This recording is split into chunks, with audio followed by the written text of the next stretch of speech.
When trying to increase market share and new to brand sales, what tactics would you recommend for DNA kits? Super niche category with few keywords. We have strong branding keywords, but need more new to brand sales. Yeah. So new to brand sales is going to be super hard when you're in a niche category. Primary thing that I would actually probably focus on, especially knowing that category decently well, because I've worked with a couple of clients within the category, branding. You need to essentially prop yourself up in the category as like the primary search. I know, for instance, like Ancestry, right? Let's use them as an example. Historically speaking, they don't look at like DNA kits anymore. They look at Ancestry because their brand has outgrown DNA kits. So I would look at doing sponsored brand video. Now, don't put a hefty mass on that, but I would also look at some of the new sponsored product audience targeting.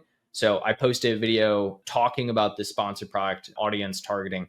Some cool and interesting stuff I've seen with that. You can take specific audience groups for new to brand customers and target those specific. So I would start there as kind of like a baseline while also going after some of that sponsored brand video just to grow that overall market share of your brand identity, especially if you have already strong branding keywords. That's great, right? Your goal is essentially to grow your search volume more than the overall category search volume. I currently sell home and kitchen. Should I create a separate brand if I want to go into a baby niche or use a different company? Dealer's choice. I was actually talking to another person who owns brand, and they are wanting to start selling a product that's very similar to theirs, but for a different subset. Let's say their product is geared towards like adult women, and then they're selling a same variation of their product, but is geared towards specifically like adult men, right? And they don't want the two competing with each other in any capacity. And so what they're doing is they're creating an entirely new brand, but they're also doing this because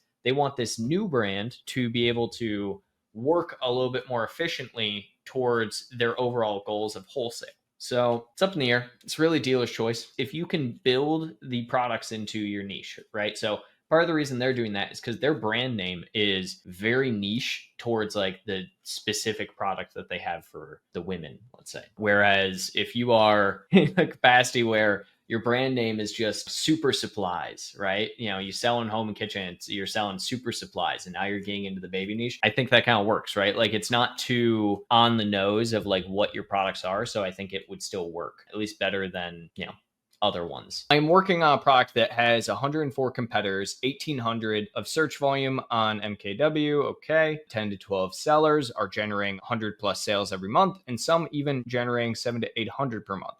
What's the best strategy to compete? It depends.